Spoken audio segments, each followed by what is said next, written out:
Hello students, कैसे हैं आप सब। तो आज हम बात करते हैं chapter number 3 admission of a partner में क्वेश्चन नंबर 14 और ए पार्ट। क्वेश्चन क्या है कि A B and C are partners sharing profits in the ratio 2:1 respectively. They admit D 1/6 share. D को उन्होंने एडमिट कर लिया 1/6 share in the firm. Calculate the sacrificing ratio. सिर्फ आपने क्या निकालनी है, सैक्रिफाइस रेशो निकालनी है। तो सैक्रिफाइस रेशो का फॉर्मूला क्या है जी? सैक्रिफाइस रेशो का फॉर्मूला है old ratio minus new ratio. तो क्वेश्चन के अंदर आपने पहले क्या निकालनी पड़ेगी? न्यू रेशो निकालनी पड़ेगी। यहाँ पर आपको न्यू रेशो गिवन नहीं है, सैक्रिफाइस आपने निकालनी है। तो वीडियो को लास्ट तक देखते रहें। और यहाँ आज आपको ये बताया जाएगा कि जिस टाइम आप एग्ज़ाम में बैठे हैं और एग्ज़ाम में अगर आपसे यह पूछे कि सैक्रिफाइस रेशो फाइंड आउट करो या सैक्रिफाइस रेशो निकाल लो, तो आपका न्यूमेरिकल, आपकी सैक्रिफाइस रेशो वहाँ पर सही है या गलत है, ये ट्रिक मैं आज आपको देने वाला हूँ। तो वीडियो को लास्ट तक देखते रहें और ज़्यादा से ज़्यादा शेयर करें। तो यहाँ पर आपको सैक्रिफाइस रेशो निकालनी है। तो ट्रिक क्या होगी वो सबसे लास्ट में बताऊंगा मैं। तो क्वेश्चन को ध्यान से समझें। तो पहले आपने न्यू रेशो निकालनी है। तो क्वेश्चन क्या है कि ए बी और सी रेशो 2:1 और डी यहाँ पर एडमिट हो जाता है 1/6 शेयर के लिए। तो यहाँ पर न्यू रेशो निकालनी पड़ेगी। अब जो डी है, न्यू पार्टनर है, उसने ना तो ए से कोई शेयर लिया, ना बी से और ना ही सी से कोई शेयर लिया है। तो ये जो केस है ये हमारा सिंपल केस है। और इस केस में आपने करना क्या है, यहाँ लिखोगे आप let net profit is equal to 1। एक मिनट, थोड़ा क्लियर लिख देते हैं। Net profit is equal to 1। अब जो डी है, न्यू पार्टनर कौन है? डी। अब डी का शेयर कितना है? 1/6 एंड देन रिमेनिंग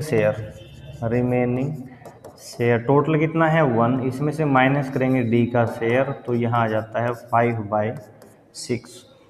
अब ये जो 5/6 शेयर है किस किस का है? ए, बी और सी का। क्लियर। सबसे पहले मैंने आपको पहले क्वेश्चन में ही बताया था कि सिंपल केस में आपने करना क्या है, रिमेनिंग शेयर की मल्टीप्लाई कर देनी है। रिमेनिंग शेयर की मल्टीप्लाई कर देनी है किसके साथ? प्रॉफिट शेयरिंग रेशो के साथ। प्रॉफिट शेयरिंग रेशो के साथ रिमेनिंग शेयर की मल्टीप्लाई कर देंगे तो आपका आंसर आ जाएगा। तो यहाँ पर करना क्या है आपको? अब यहाँ लिखोगे एज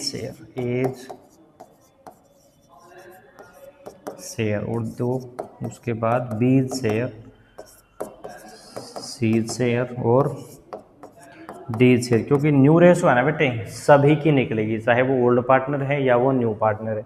तो रिमेनिंग शेयर कितना है? 5/6 और जो डी है उसका शेयर कितना है? 1/6। तो रिमेनिंग शेयर की आपने क्या करनी है? मल्टीप्लाई करनी है किसके साथ? प्रॉफिट शेयरिंग रेशो के साथ, यानी कि 2/5 और 1/5। यहाँ आएगा 10/30 और 5/30। तो न्यू रेशो जो हमारी आती है ए, बी, सी और डी की।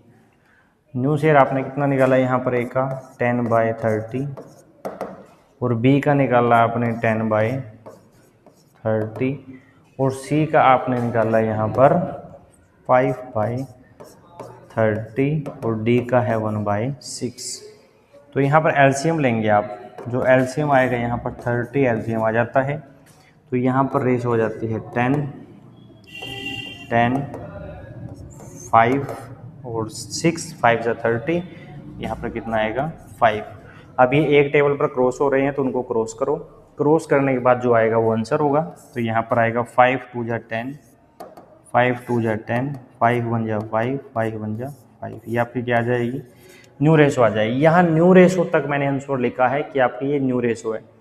उसके बाद आपने क्या निकालनी है? इसमें सैक्रिफाइस रेशो निकालनी है। तो सैक्रिफाइस रेशो का फॉर्मूला यहाँ पर पुट करो। अब सैक्रिफाइस रेशो का जो फॉर्मूला है वो क्या है? Old ratio minus new ratio. मैं आपको पहले ही बता देता हूँ कि सैक्रिफाइस रेशो क्या आएगी। ये है ना क्वेश्चन, ये सिंपल केस है। सिंपल केस कैसे है? क्योंकि इस क्वेश्चन के अंदर है ना आपको ये नहीं बोला गया कि जो डी न्यू पार्टनर है वह ए से कितना शेयर लेता है, बी से कितना शेयर लेता है और सी से कितना लेता है, इसलिए ये सिंपल केस है। और ऐसा क्वेश्चन अगर आपके सामने आ जाता है ना तो सैक्रिफाइस वही आएगी जो ओल्ड रेशो है। जो ओल्ड रेशो है वही क्या आएगी? सैक्रिफाइस आएगी। तो वीडियो को लास्ट तक देखें और यही आंसर आपके सामने आएगा। तो यहाँ लिखेंगे आप ए शेयर, बी शेयर और सी शेयर। ओल्ड रेशो कितनी है? 2/5, 2/5 और 1/5 ये आ जाती है old ratio. Minus new ratio. New ratio जो आपने अभी निकाल ली 2 to 4, 5 और 6, 2/6, 2/6 और 1/6। तो यहाँ पर आपका एलसीएम आ जाता है 30, 30 और 30। तो यहाँ पर आएगा 12 माइनस 10 यानी कि 2/30। यहाँ पर 12 माइनस 10 यानी 2/30। यहाँ पर आएगा 6 माइनस 5 यानी 1/30। अब आपका आंसर वही आएगा। तो सैक्रिफाइस रेशो आ जाती है ए, बी और सी। 2/30, 2/30 एंड 1/30। तो यहाँ पर आएगा 30 एलसीएम, 2:1। ये आपकी क्या आ जाएगी? Sacrifice ratio. तो आप सभी ने बेटा ध्यान रखना, सभी सिंपल केस में वही सैक्रिफाइस आएगी जो ओल्ड रेशो है। और सिंपल केस का मतलब जिस क्वेश्चन में ये नहीं बोला गया कि न्यू पार्टनर किस पार्टनर से कितना शेयर ले रहा है, कौन किसको कितना शेयर दे रहा है, तो वहाँ पर उस केस को हम कहते हैं सिंपल केस। तो ऐसे केस में वही रेशो सैक्रिफाइस आएगी जो ओल्ड रेशो है। क्लियर? तो वीडियो आपको कैसी लगी ये हमें कमेंट करके ज़रूर बताएं। आपको क्वेश्चन समझ में आया, कोई किसी प्रकार की कोई क्वेरी है, कोई प्रॉब्लम है तो हमें कमेंट करके ज़रूर बताएं। तो नेक्स्ट क्वेश्चन के लिए मिलते हैं नेक्स्ट वीडियो में। Thank you.